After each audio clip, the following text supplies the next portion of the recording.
Hello everyone, this is British. Welcome to my channel. This is my very first video on Infamy by two fat lorries, a new system covering ancient times. I am very excited for it, along with my opponent who I'll be mainly playing against, although I think we will try to get more people. Like I said, this is the first video, so I'll be covering my new army. I'll be covering creating my new army because I'm starting from scratch. I already did start, so there are a few things that I'm going to show you, obviously. But well, you will be able to watch it as I progress through different units. So before we begin, I would like to kindly ask you to consider to subscribing and liking my materials. I do understand that this is not a lot of English materials on my channel, but I will be covering the infamy in English. So everything that I will do will find its way to a channel in English. So there will be a battle reports and some things like that. About creating an army. I will also try, and I will in a way cover what my opponent is doing. He's doing early Imperial Romans. Yeah, this will find its way here as well. So if you want to help a fellow gamer from the Central Europe, I would greatly appreciate it. Let's start with my secondary force. I do not consider these guys my primary focus. These are obviously late Republican Romans. Miniatures are plastic by Warlord Games. Very fine miniatures. More to the point, these, to my knowledge, are the only plastics of Romans for this period. Warlord also does early Imperial Romans, but those are not so great, well, in my opinion. Detail-wise, they are fine, but are most of 25mm scale, and next to Victrix Barbarians, they look like hobbits in Lorica Segmentata. Presented here, minis are very nice, like I already stated. They are very uniform, if you know what I mean.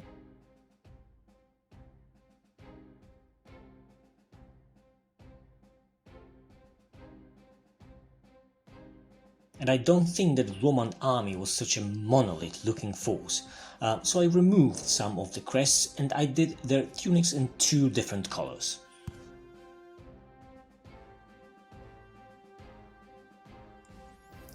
Centurion received iron helmet, but all the legionaries are having the brass ones. This is supposedly correct for the period. Not the Centurion having iron helmet, but the fact that these were far few in between.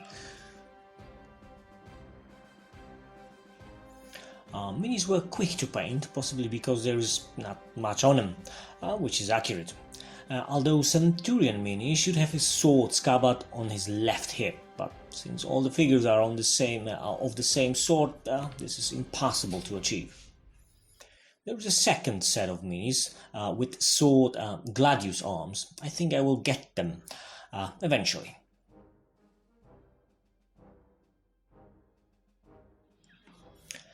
Anyway, the paint job is nothing fancy, but they look very nice, I would dare to say. I will certainly continue with this force. I do like this period of civil war and its sunset of the Republic. In a bit broader scope than Caesar's civil war, these miniatures I would think would do okay for every conflict starting from around 100 BC, after the Marian reform. That opens many exciting possibilities like Marius and Sulla, wars against Mithridates, or Sertorius' struggle for Spain, and many more to be sure. I do hope two fat lardis will provide some army list, especially for Mithridates' force, my personal favorite. So going back to minis, this is the first unit along with the Centurion. I think I will focus on Celts for now though, since my friend and main opponent for the system is doing early Imperial Romans. Another nice touch about this set is that shield deagles were included. These are very symmetrical designs, and what is even worse, there are some straight angles on those, and therefore they look hard to paint. I didn't try it though, to be precise. Same look for the shields gives the Romans very, Roman look. That's it about these guys.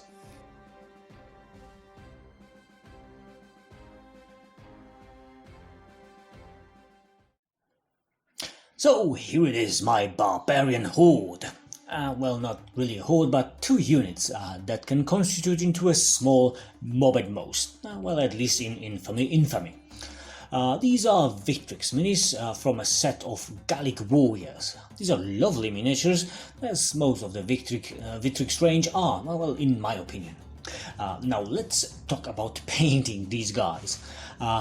In order to do some justice to Celts, you need to do them colorful and flashy. They didn't possess, when it comes to dressing, something we would call good taste. So stripes, checkboards, patterns and tartans in various colors all should be present. That presents a dilemma for a painter like me. I only play with the painted minis, so I like to paint those as fast as I can.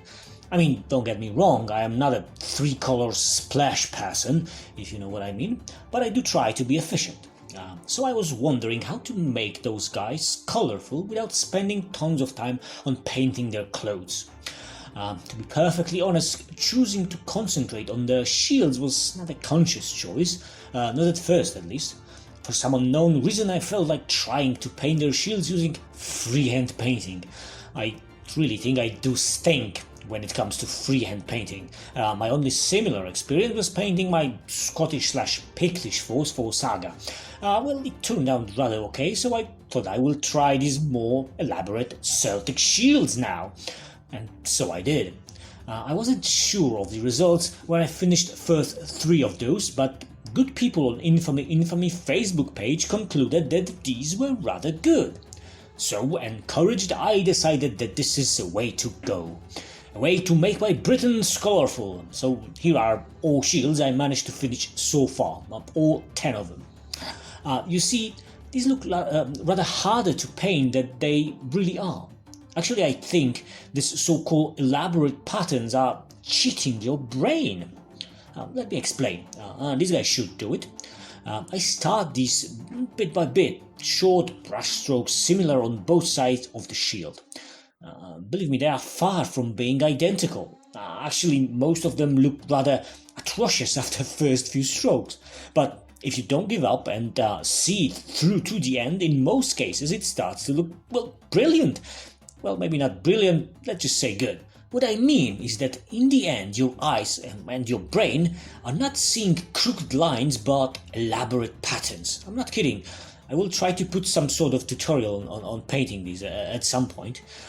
You guys must forgive me my enthusiasm, but I know that there are people who can do much better with painting similar stuff, but knowing how bad I am at drawing and in general, I am simply amazed with how good this turned out. I also did some tattoos, similar technique. I'll do using mirror image on this pattern is harder, especially when you're painting just one side of the plastic dude.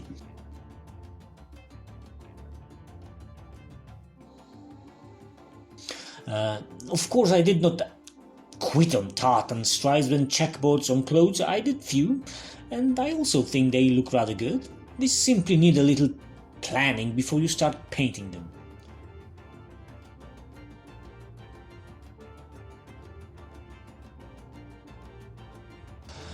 All in all, I am rather happy with the results. Many more to come. I have started another 10 of these warriors. Some slingers are in works, as well as you can expect some painted chariots next month. Well, I think. I hope this was entertaining at least. I hope to see you guys in the next installment of me against the Infamy. Till next time, cheers!